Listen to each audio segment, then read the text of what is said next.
দাদাক বিয়েৰ লগত অখাদ্য মিহলাই খোৱালে আৰু লগত গাহৰি মাংস আৰু সাগৰৰ পানীত সাঁতুৰিবলৈ দিলে। অখাদ্য খুৱাই দিলে বিয়েৰ লগত, গাহৰি মাংস খোৱালে আৰু ইহঁতি লৈ গ'ল দাদাক সাগৰৰ পানীলে। কাৰণ কেলৈ এইটো এটা প্ৰি প্লেনিং আছিল। প্ৰি প্লেনিং যাতে এই মানে সাগৰত সাঁতোৰা যদি কামটো যদি কৰাই দিওঁগৈ তেতিয়া মানে ইহঁতি ধৰা নপৰে।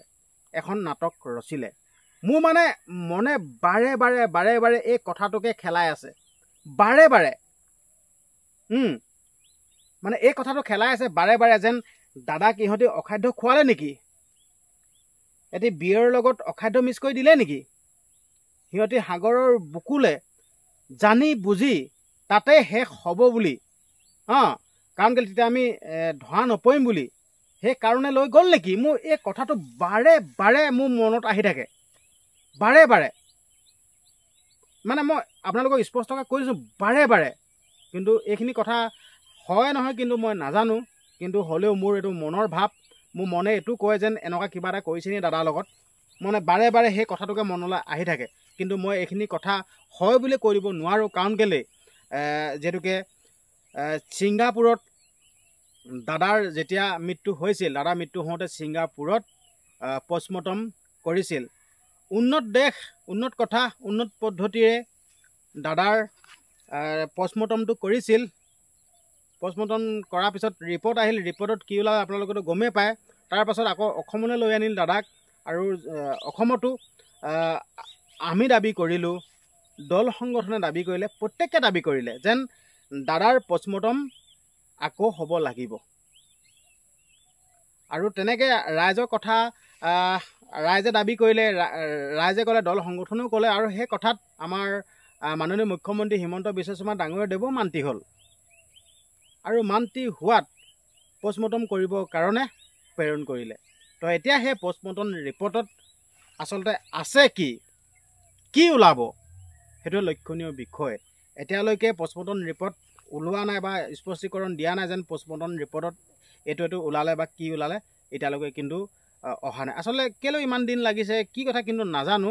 কিন্তু অপেক্ষা কৰি আছোঁ, যেনেদৰে মই অপেক্ষা কৰি আছোঁ। অসমবাসী ৰাইজেও দাদাৰ পষ্টমৰ্টম ৰিপৰ্টটোত কি আছে, কি ওলালে এইটো সকলোৱে জানিবৰ কাৰণে অধীৰ আগ্ৰহে বাট চাই আছে। কিন্তু মই এতিয়ালৈকে গম পোৱা নাই যেন পষ্টমৰ্টম ৰিপৰ্ট আহিল বুলি মই গম পোৱা নাই। কিন্তু মোৰ মনে বাৰে বাৰে এইটোকে কয় যেন দাদাক কিবা অখাদ্য খোৱালে নেকি বাৰে বাৰে।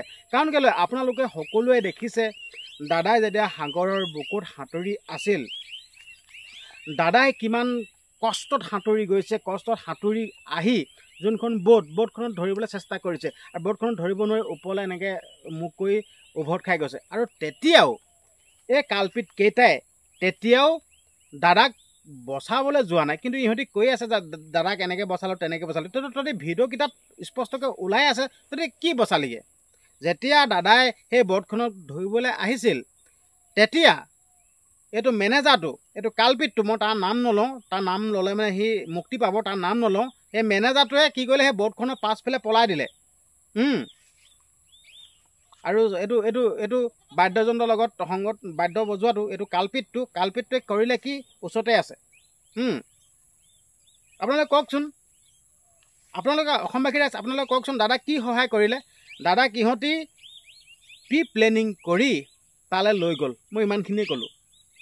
আৰু এইটো মানি ল'ব নোৱাৰোঁৱে, দুখীয়া শাস্তি পাব লাগিবই। এতিয়া মাননীয় মুখ্যমন্ত্ৰী হিমন্ত বিশ্ব শৰ্মা ডাঙৰীয়াদেৱে অলপ আগত এটা ঘোষণা কৰিলে, ভাল লাগিল যেন আমাৰ দাদাৰ যোনটো মৃত্যুৰ দোষীক যদি আমি শাস্তি দিব নোৱাৰোঁ, তদন্ত যদি কটকটীয়াকৈ কৰি আমি দোষীক শাস্তি যদি দিব নোৱাৰোঁ, স্পষ্টকৈ কৈ দিছে যেন 2026 চনত আমাক ভোট নালাগে। সঁচাকৈ দেই, মাননীয় মুখ্যমন্ত্ৰী হিমন্ত বিশ্ব শৰ্মা ডাঙৰীয়াদেৱক ক'বই লাগিব, ধন্যবাদ দিবই লাগিব। আচলতে আমি মামাৰ পক্ষত আছোঁ। আচলতে আমি মামা বুলি কওঁ সকলোৱে, মাননীয় মুখ্যমন্ত্ৰী হিমন্ত বিশ্ব শৰ্মা ডাঙৰীয়াদেৱক মামা বুলি কওঁ। আচলতে মামাৰ লগত আমি সকলো আছোঁ, বিশেষকৈ মই আছোঁ, সকলো আছোঁ। মামাই সঁচাকৈ যেনেধৰণে কামখিনি কৰিছে এইটো মানিবই লাগিব। এইটো আমি নক'লে নহ'ব, স্পষ্টকৈ কৈ দিছে।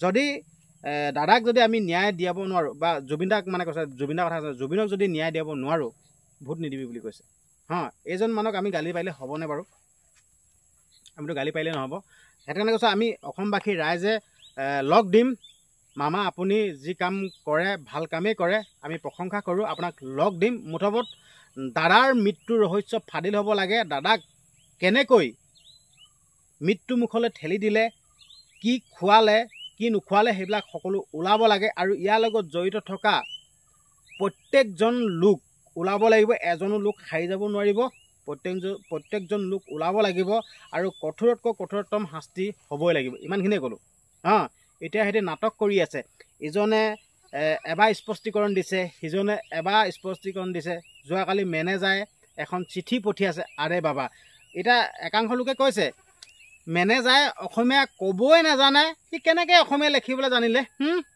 তাত কোনোবা অসমীয়া মানুহ সহায় কৰিছে সকলোৱে এই কথাটো একে মুখে কৈছে তাক সহায় কৰিছে হয় কোনোবাই চাগে লিখি দিছে সি চাগে ডাইৰেক্ট কপি পেষ্টে কৰিছে যদি ইংলিছত যদি লিখি দিছে সি আকৌ গুগলত গৈ ট্ৰান্সলেট কৰিছে কিবা কৰিছে আৰু ডাইৰেক্ট পেষ্ট কৰি ফেচবুকত দি দিছে আৰু এটা কথা ক'ব বিচাৰিছোঁ যোনে সহায় কৰিছ নহয় সেইটোক কালপিতটোক তই যদি কেনেবাকৈ যদি তোক যদি গম পোৱা যায় নহয় তোৰো কিন্তু অৱস্থা বেয়া হ'ব এইটোৱে ক'লোঁ সেই মেনেজাৰটোক যদি তই সহায় যদি কৰিছ ইমানখিনিয়ে ক'লোঁ তই যদি সহায় কৰিছ তোৰ কিন্তু অৱস্থা বেয়া হ'ব কাৰণ কেলৈ মাননীয় মুখ্যমন্ত্ৰী হিমন্ত বিশ্ব শৰ্মা ডাঙৰীয়াদেৱেও বৰ্তমান সময়ত কঠোৰ হৈছে কিমান তীব্ৰ গতিৰে তদন্তটো আৰম্ভ কৰাইছে আজি নিকিতা গোস্বামী এইটো বাদ্যযন্ত্ৰ বজোৱাৰ শেখৰ তাক মাতি পঠাইছে আৰু এগৰাকী মাতি পঠিয়াইছে বহুত ভাল পাইছোঁ তদন্তটো পূৰা হ'ব লাগে আৰু আপোনালোকে এইটোৱে ক'লোঁ অনাগত দিনত পূজা আহি আছে পূজাৰ পাল্লাত পৰি আপোনালোকে যাতে দাদাৰ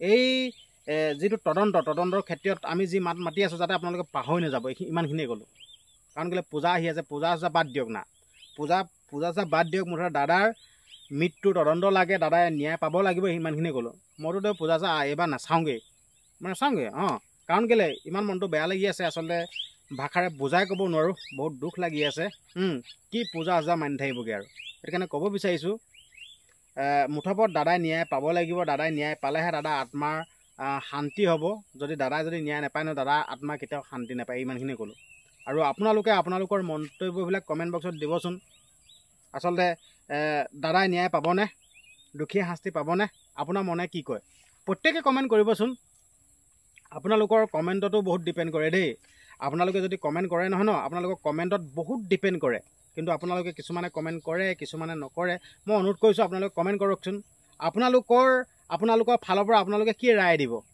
আপোনালোকৰ ৰায়টো কমেণ্ট কৰকচোন কিন্তু আপোনালোকে কমেণ্ট কৰক অনুৰোধ কৰিছোঁ আৰু ক'ব বিচাৰিছোঁ আমাৰ দাদাক যোনকেইটাই প্লেনিং কৰি এনেকুৱা কৰিলে সেইটো কঠোৰতকৈ কঠোৰ শাস্তি পাব লাগিব যেনেদৰে দাদাৰ মৃত্যুৰ ক্ষণ গণি থকা তিলকৈ মৃত্যু হৈ থকা যি দৃশ্যসমূহ সিহঁতি কেমেৰাত বন্দী কৰিলে বা সিহঁতি উপভোগ কৰিলে জুবিনদাক যোনকেইটাই কৰিলে সিহঁতৰ মৃত্যুটো আমি তিলকৈ যাতে দেখিবলৈ পাওঁ তিলকৈ মৃত্যু হোৱা আমি সেয়া আনন্দ কৰিব পাৰোঁ উপভোগ কৰিব পাৰোঁ মই সিমানখিনিয়ে ক'লোঁ এইটো ক'লোঁ বাকী দাদাই ন্যায় পাব লাগিব দাদা অমৰ হওক দাদা মুঠত অমৰ হ'বই লাগিব দাদাই ন্যায় পাবই লাগিব ইমানখিনিয়ে ক'লোঁ বাকী একো নকওঁ আৰু আপোনালোকে আপোনালোকৰ মন্তব্য কমেণ্ট বক্সত দিব